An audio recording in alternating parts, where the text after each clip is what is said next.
প্রিয়া এবং দীপা দুই বান্ধবী ছিল। তাদের বয়স মাত্র 16 কি 17 বছর হবে।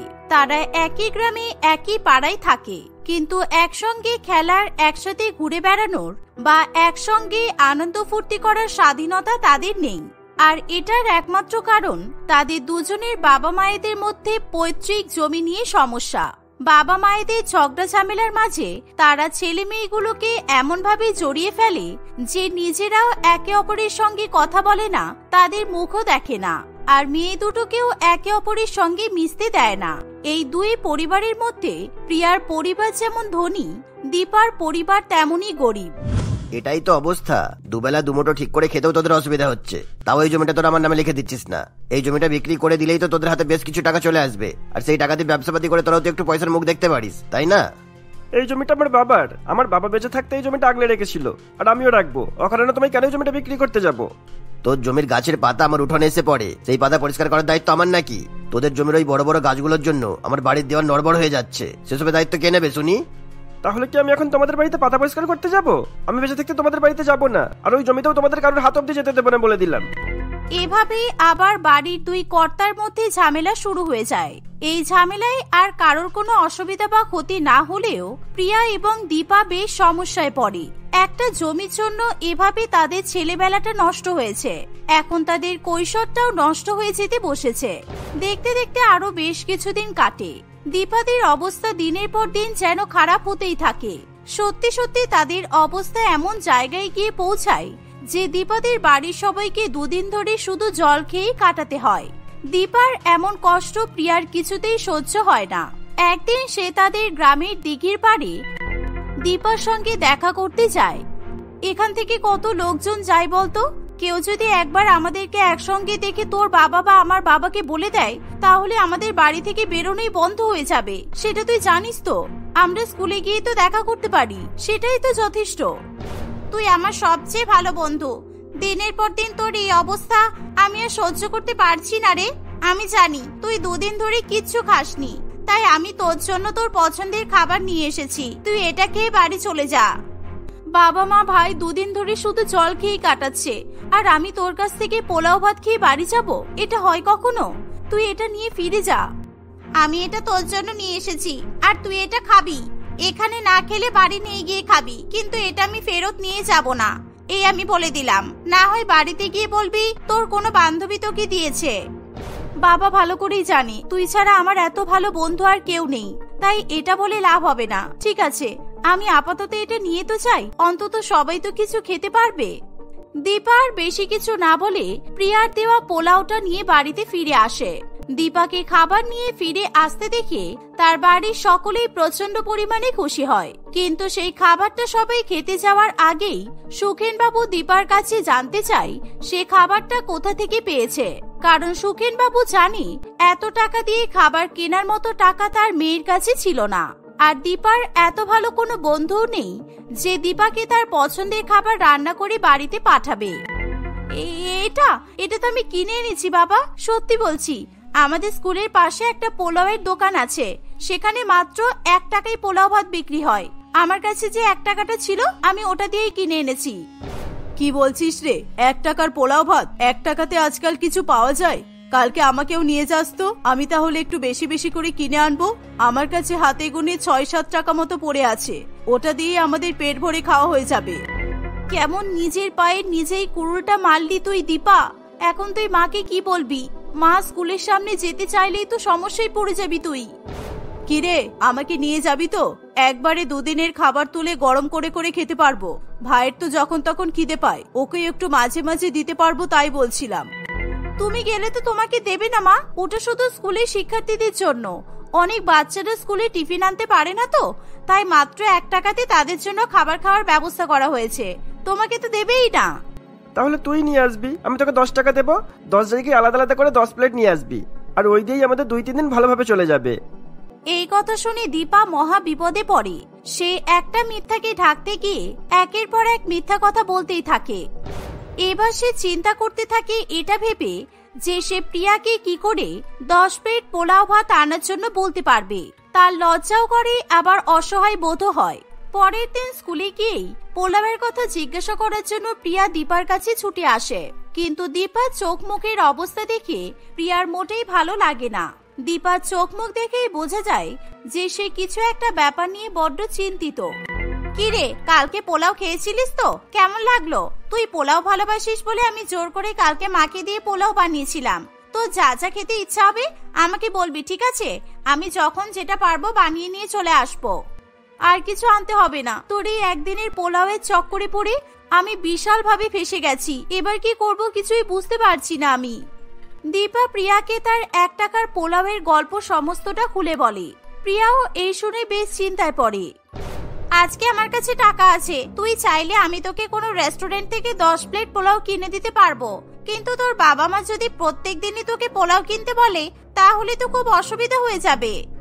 সেই জন্যই তো আমি চিন্তায় পড়ে গেছি। আমি গাধার মতো বলে দিয়েছি যে স্কুলে যেসব বাচ্চারা টিফিন নিয়ে আসে না, এই ব্যবস্থাটা শুধুমাত্র তাদের জন্য করা হয়েছে। আর এখন হঠাৎ করে ব্যবস্থাটা বন্ধ হয়ে গেছে সেটাও তো বলতে পারবো না। এখন এসব বাদ দে, আজকে আমি তোকে 10 প্লেট পোলাও কিনে দেব। পরের দিনের জন্য অন্য কিছু ভাবে বন্দোবস্ত করতে হবে। দীপা অনেকবার বারণ করা সত্ত্বেও প্রিয়া কিছুতেই তার কোনো কথা শোনে না। সে দীপাকে সেদিনও একটি রেস্টুরেন্ট থেকে 10 প্লেট পোলাও কিনে দেয়। দীপাও 1 টাকার পোলাও এনেছি বলে তার মায়ের হাতে সেই পোলাওয়ের প্যাকেটগুলো ধরিয়ে দেয়। কিন্তু সেদিনের পোলাওটা একেবারে অন্যরকম মনে হলে সুখেন বাবুর একটু সন্দেহ হয়। সে এতটাই আত্ম অহংকারী যে অন্য কারোর কিনে দেওয়া খাবারও সে খেতে চায় না, আর তাই বারবার দীপাকে জেরার মুখে পড়তে হয়। কি ব্যাপার বলতো, আজকের পোলাওটা তো অন্যরকম লাগছে কেন? কালকেটা তো একদম অন্যরকম ছিল। কালকেরটা বড্ড ঘরোয়া ছিল, আজকেরটা মনে হচ্ছে বাইরের কোনো বড় রেস্টুরেন্ট থেকে কেনা। তুমি এত প্রশ্ন করো কেন বলো তো? একে তো একটা মানুষ 1 টাকায় এতগুলো করে খাবার এতগুলো বাচ্চাকে দিচ্ছে, তার উপরে তুমি তার রান্নাতেও খুদ ধরছো। হতেও তো পারে কালকে অন্যরকম ভাবে বানিয়েছিল আর আজকে অন্যরকম ভাবে বানিয়েছে, বা এটাও তো হতে পারে আজকে অন্য কেউ রান্নাটা করেছে। সত্যি বাবা, তোমারও বলিহারি চাই। মেয়েটা সবে স্কুল থেকে এলো, এতগুলো খাবার দাবার নিয়ে এসেছে, কোথায় খেয়ে দিয়ে বিশ্রাম নেবে তা নয়। আমি তো শুধু ওর থেকে এইটুকুই জানতে চেয়েছি আমি আমার টাকা দিয়ে কেনা জিনিস খাচ্ছি কিনা। অন্যের পয়সায় খাবার খাওয়া আমার একদম পোষায় না, সেটা তো তোমরা জানো। তাহলে চাষের জমিতে ফসল হওয়ার অপেক্ষা না করে অন্য কোনো কাজ খোঁজো। হাতে করে পয়সা আর বাজার নিয়ে এসো, আমি তোমাকে ঘরেই রান্না করে খাওয়াবো। আজকালকার যুগে 1 টাকায় কিছু পাওয়া যায় বলো তুমি না? কোন কথাই বা হবে যে 1 টাকায় এত সুন্দর চাল আর এত সুন্দর করে পোলাও বানিয়ে মাত্র 1 টাকায় বিক্রি করবে? একদিকে দীপার বাড়িতে 1 টাকার পোলাওয়ের বিশ্বাসযোগ্যতা নিয়ে তার বাবা এবং মায়ের মধ্যে ঝামেলা চলছে, আর অন্যদিকে প্রিয়া ঝামেলা করছে তার মায়ের কাছে পোলাও বানানো শেখার জন্য, যাতে পরের দিন থেকে লুকিয়ে লুকিয়ে হলেও সে পোলাও বানিয়ে তার বন্ধুর হাতে তুলে দিতে পারে। তাহলে যদি দীপাকে তার বাবার কাছে বকা খাওয়ানো থেকে বাঁচানো যায়। তোকে তো 2 দিন আগে পর্যন্ত রান্নাঘরে চৌখাটো পেরোতে দেখিনি, কিন্তু তোর হঠাৎ করে কি হলো যে একেবারে পোলাও বানানো শিখতে চলে এলি তুই? পড়াশোনা ছেড়ে কি বিয়ের ভূত চাপলো নাকি তোর মাথায়? কালো জিরে আর চায়ের মধ্যে পার্থক্য বোঝে না, আবার আমাকে রান্না নিয়ে জ্ঞান দিতে এসেছে।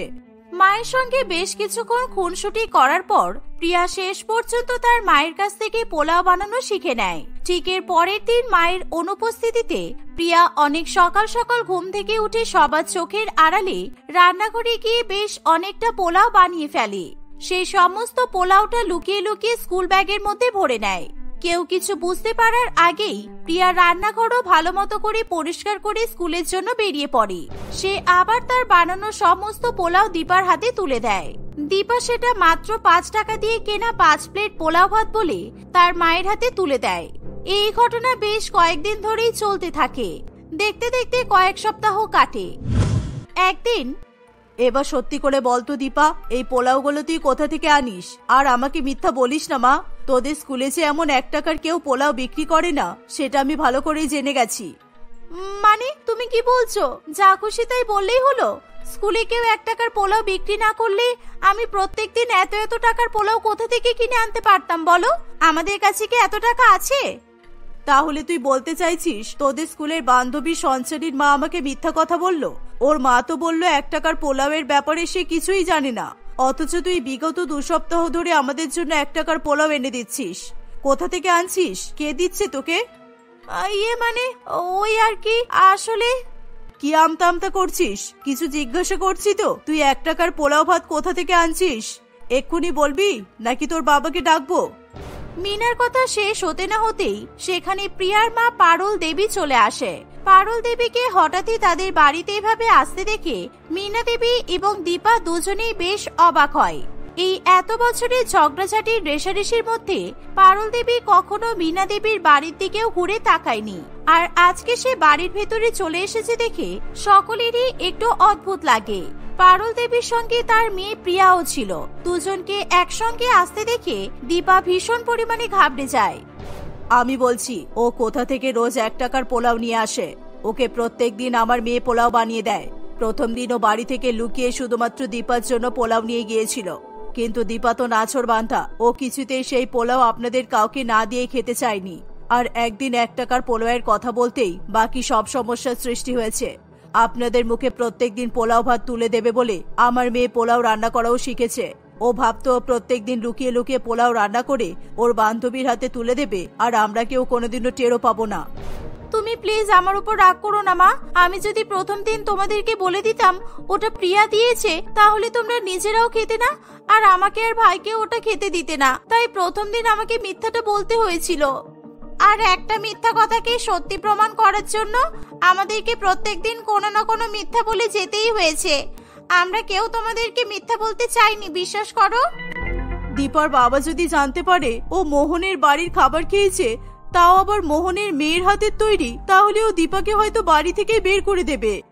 হঠাৎই সেখানে সুখেন বাবু আর মোহন বাবু দুজনেই চলে আসে। আমি কঠোর হতে পারি, কিন্তু অকৃতজ্ঞ নয়। আমার এই দুটো মেয়ে মিথ্যা কথা বলে হোক আর বদমাইশি করেই হোক আমাদের এই পরিবারটাকে খাইয়ে দাইয়ে বাঁচিয়ে রেখেছে। এটার জন্য আমি ওদের কাছে কৃতজ্ঞ। আমি তোদের দুজনকে কতবার মিশতে মানা করেছিলাম, প্রিয়া, তাও আমার কোনো কথা শুনিসনি। ভাগ্যিস শুনিসনি, তাই জানতে পারলাম তুই আমার মতো একজন এত কঠোর আর বদমেজাজি লোকের মেয়ে হয়েও কত সুন্দরভাবে অসহায় মানুষের পাশে দাঁড়াতে পারিস, আর নিজের বন্ধুত্বও টিকিয়ে রাখতে পারিস। আমি কথা দিচ্ছি, আমি আর সুখেনের জমির দিকে ঘুরেও তাকাবো না। আর আমিও কথা দিচ্ছি, আমাদের গাছপালার জন্য আপনাদের যা যা ক্ষয়ক্ষতি হয় বা বাড়িঘর যাই নোংরা হোক না কেন আমি পরিষ্কার করে দেবো। আর আপনার পাঁচিলের ওপরে আমার গাছপালার যা অংশ থাকবে সেই অংশগুলোর ফল ফুল সবই আপনাদের, ওইগুলোতে আমিও হাত দেবো না। হঠাৎ করে সেখানে যেন একটা খুশির হাওয়া বয়ে যায়। দীপা এবং প্রিয়া তখনও বিশ্বাস করে উঠতে পারে না যে তাদের 1 টাকার পোলাওয়ের জন্য এভাবে এত বছর লড়াই করে আসা দুটি পরিবারের মধ্যে নতুন করে বন্ধুত্বের সূচনা হবে।